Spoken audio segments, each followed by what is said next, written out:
Alright, guys, so today we're playing Cyberpunk 2077 in 2025. This is crazy to me because this is a game that I actually played at launch back in 2020 when it came out, and I absolutely hated this game. I thought it was boring as hell. I couldn't get into it. I maybe played like 3 or 4 hours of it, and I'm like, this is just not for me, and I do not care enough to play this game anymore. Even though I paid full price for it, I didn't even get a refund. I was just like, whatever, it is what it is. And I was like, I'm just going to move on with my life. Fast forward to 2024, about 6 months ago, when I got my brand new gaming PC that I paid a lot of money for, like almost 2 grand. And the first game that I decided, just on a random whim, I decided Cyberpunk 2077 was going to be the first game that I was going to play on my new PC because I heard a lot of things from people online, and I've seen YouTube videos and other things all over the place about how Cyberpunk is just a much different game now than it was in 2020 with all the bugs. I mean, I saw like every NPC I was looking at had the T-pose glitch, and there were a lot of bugs and technical issues, so that definitely affected my original experience with the game, and me not enjoying it as much as I could have was, yeah, it was a buggy, shitty fucking experience. So I heard about that, and also me being able to pretty much max this game out now and play it the way it was intended to be. I'm like, you know what? I'm going to play this game. And I was not disappointed. I am actually still currently on my first playthrough of Cyberpunk. So this is not a full-fledged review where I'm going over everything and talking about the story, like, in its entirety. Like, this isn't going to be one of those, like, 3-hour-long video essays breaking down everything about this game. This video is more just sharing my overall thoughts and the things that stood out to me the most about this game and why I think you should play it in 2025, and it is absolutely worth playing. So, I think the best way to describe Cyberpunk is an open-world, first-person shooter. It's commonly referred to as a role-playing game, but I really don't feel like there's enough variance in choices and just the character build to really say that it's a meaningful RPG experience. That's not me saying that it's a bad game or that I don't like it. I absolutely love this game. I have almost 60 hours logged in at this point. But that was one thing that was probably disappointing to me. Like, the only major thing that I was disappointed in was that, yeah, you have different choices that are presented to you in different quests, but typically what happens is that aside from the ending, where you do have multiple pathways, and there are multiple endings and different ways to finish the story, but along the way, the choices is pretty much, do this thing for this specific character, or fuck them over, and the entire quest line for that character story, like, ends. Like, think of characters like Panam and River, where if you do the wrong choice or the bad choice, you just simply don't get any more quests from them anymore, and you miss out on a whole bunch of content. So that's one thing I didn't really appreciate very much. I like it when RPGs kind of give you choices and you experience different outcomes based on those choices. Like Dragon Age Origins is a good example of a game where you can do the most evil, heinous shit, and it actually unlocks new pathways in the story, and you get to play like certain things that you wouldn't have been able to if you just went the simple good guy route. So Cyberpunk really, choice doesn't really matter, if we're gonna be honest. Like, just for like 95% of the time.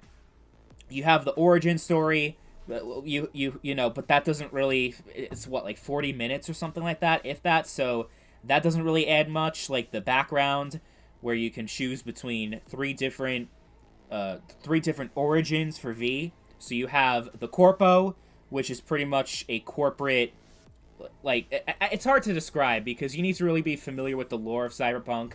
I'm not going to go like too deep into the weeds as far as like the whole breakdown of the lore and how it works, but pretty much you have a corporate background. That's one path.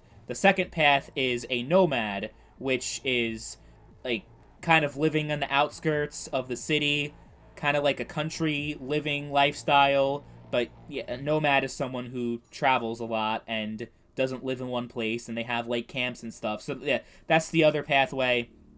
And street kid, like a kind of low life criminal background. So there's those three different backgrounds in the game. They offer unique dialogue throughout the game and throughout the story, but nothing like enough where it's like, oh my god, I just beat this one path and now I have to play the game again with this other one. It's kind of like a little bit of flavor, you know, but nothing to be like, oh my god, this is like a game defining feature. It's just kind of there. I hope they expand upon that in the sequel though.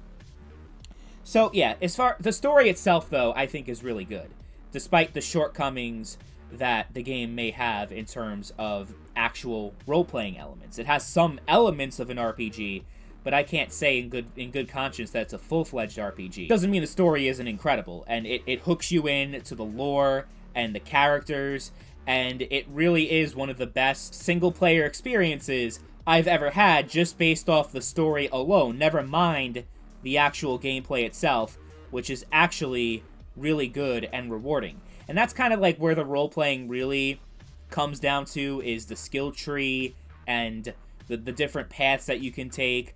I kind of just had a more balanced build, and I know people pretty much scoff at that and say you need to max out one and prioritize the other. So there's like different ones that you can do. So for example, there's the Brawler, Brute, whatever that one's called, where you pretty much focus on melee combat, and you unlock different perks based on that. But you have the perk points and the skill points, and the skill points is used for those specific skills, and for the perks, you have to have your skill points at a certain level in order to actually be able to utilize that tree effectively. So for example, in the intelligence tree is very useful, and it actually also unlocks unique dialogue, as all the other skills do.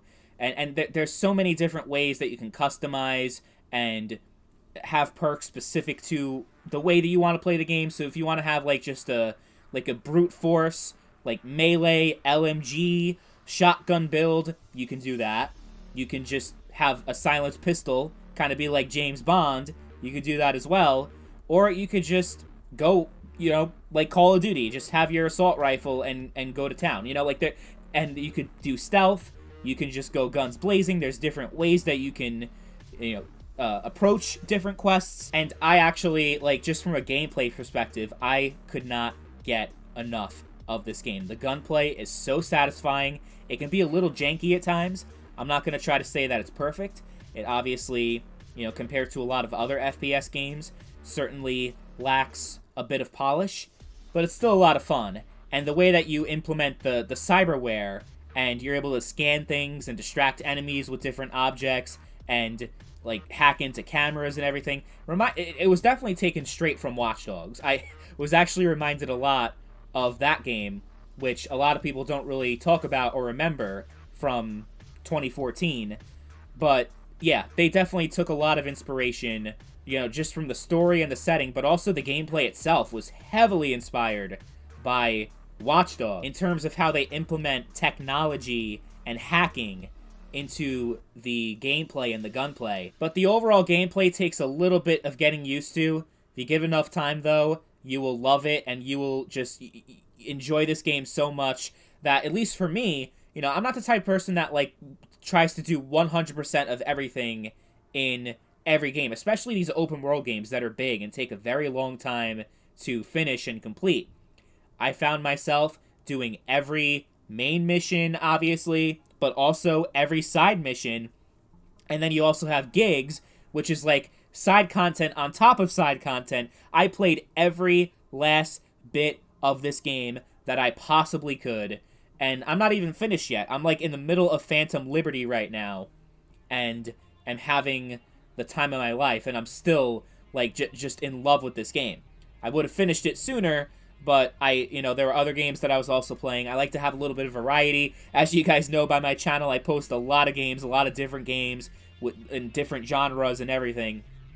So I kind of like to dip my toes into a bunch of different things at once, but also, you know, just being an adult now, having full-time job, and all these different things that I didn't have to worry about early on when I first started doing YouTube back in like 2009, 2010, when I was in junior high school and had all the free time in the world. So it's a lot different being a gamer now than it was when you were younger. So these big games are a little, they're kind of daunting, if we're going to be honest. Like these huge open world games that, I mean, by the time I'm done with the entire expansion and finally finish the game properly, probably going to have almost 100 hours logged in.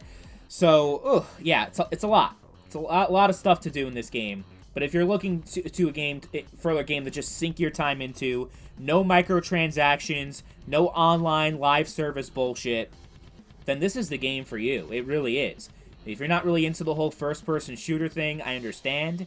You know, then it might not be for you. But if you're looking for a really intense role-playing experience, this is also might not be for you. And it's a, it's a first-person shooter, it's an open-world game, and it has driving, but you can't really directly compare it to Grand Theft Auto either, because I don't really think the car physics are that good, to be honest. I think that definitely took a backseat to just everything else that they made in this game. Like, the driving is obviously, like, a pivotal thing in this game, but it's really not that important.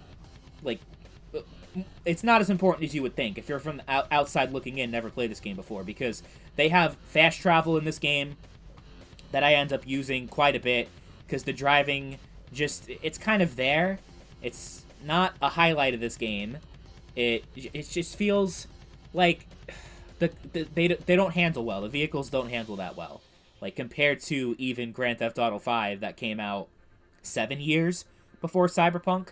It's not me knocking on it, because the actual, when you're actually out there playing the missions and using your gun and actually, playing the game, it doesn't really matter, so I'm not going to knock on it too much.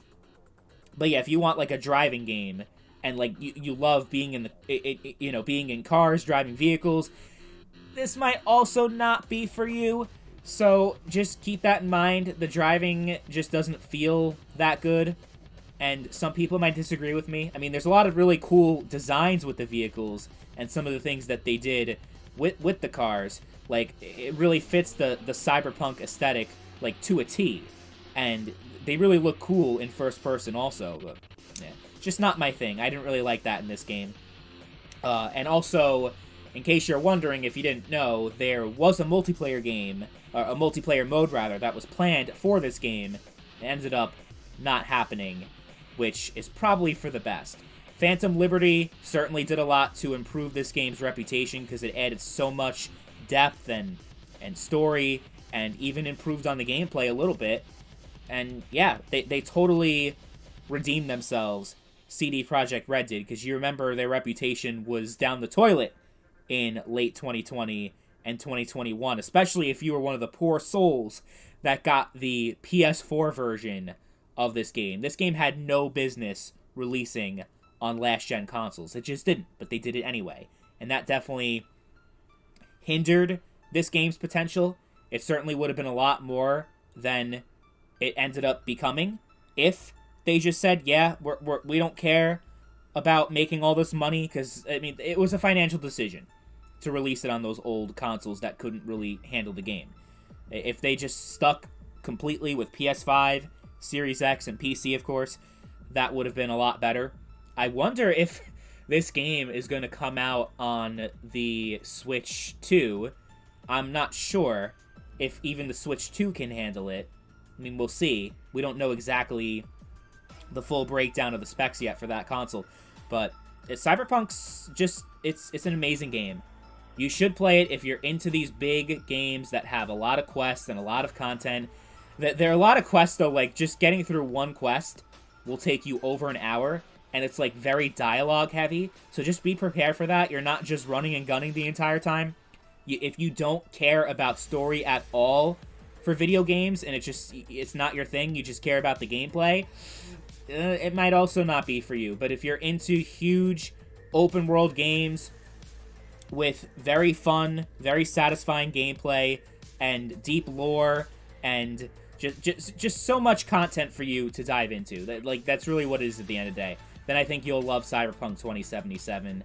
And it's, yeah, I might even go as far as to say, like, I mean, it's hard to really say this, but I feel like down the line, like a few years from now, I'm gonna consider this one of my favorite games of all time. And hey, if you go back to my other channel, my Cynical Gamer channel, look back to 2020 and 2021, I was dogging on CD Projekt Red, and I was talking about how much of a piece of shit game that Cyberpunk is. So if I'm saying that Cyberpunk is amazing and one of the best games I've played, like, in my entire life, there might be something to it. So just keep that in mind and think about that. But yeah, anyway, guys, let me know, especially if you're someone that played this game back in the day, in 2020, and you hated it, but then tried it again a few years later and ended up loving it like I did. I want to hear your thoughts in the comments and let me know what that experience was like. And yeah, just, I want to see what everyone thinks about this game. Thank you guys for watching this video, and until next time, bye.